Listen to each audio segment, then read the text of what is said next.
Aalamin ng Department of Foreign Affairs ang umano'y military drill ng Chinese People's Liberation Army sa loob ng ating exclusive economic zone. Sinabi yan ni DFA Secretary Enrique Manalo kasunod ng pulong sa Minister of Foreign Affairs and Trade ng Hungary na nag-courtesy call kay Pangulong Ferdinand R. Marcos Jr. Nagbabalik si Kenneth Pasyente sa sentro ng balita. Mas malalim na ugnayan sa pagitan ng Pilipinas at Hungary. Yan ang binigyang diin ni Pangulong Ferdinand R. Marcos Jr. sa kanyang pulong kasama si Minister of Foreign Affairs and Trade ng Hungary na si Peter Szarto.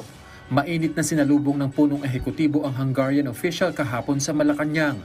Sa courtesy call, ipinahatid ng Pangulo ang kagustuhan at kahandaan ng Pilipinas sa mga bagong partnership kasama ang Hungary para sa mas matibay na economic ties sa pagitan ng dalawang bansa. Bagaman marami anyang hamon ang nangyayari, umaasa siyang mas mapagtitibay ng bansa at Hungary ang relasyon nito at makabuo ng mga bagong oportunidad na mapapakinabangan ng dalawang bansa tungo sa pag-unlad. Ikinalugod naman ni Szarto ang muling pag-imbita sa kanya ng Pangulo at sinabing kasalukuyan ang kanilang pakikipag-ugnayan sa foreign affairs ng Pilipinas para sa mas maayos na relasyon ng dalawang bansa. Binigyang diin din niya ang magandang resulta ng ugnayan ng Pilipinas at Hungary nitong mga nakalipas na taon. Ito na ang pangatlong pagbisita sa bansa ni Szarto. Taong 2023 ang Hungary ay naging 46th trading partner ng bansa. Pumang 30 naman pagdating sa export market habang ika-64th sa import source. Naitatag ang diplomatic relations ng Pilipinas at Hungary noong September 28, 1973.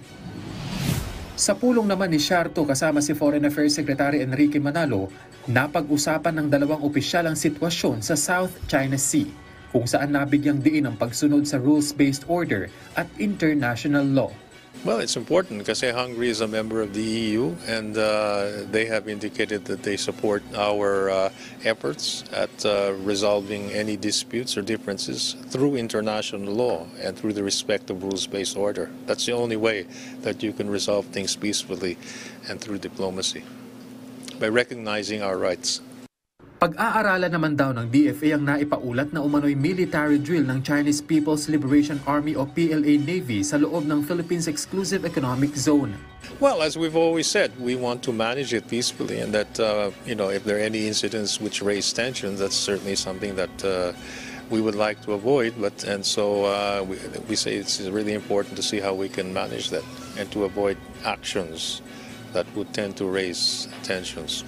Matatanda ang inireport kamakailan ng AFP ang dumaraming Chinese ship sa West Philippine Sea at nakapag-monitor umano sila ng first-time drill ng Chinese PLA Navy sa Sabina Shoal mula June 2 hanggang June 4. Kenneth Pasyente para sa Pambansang TV sa Bagong Pilipinas.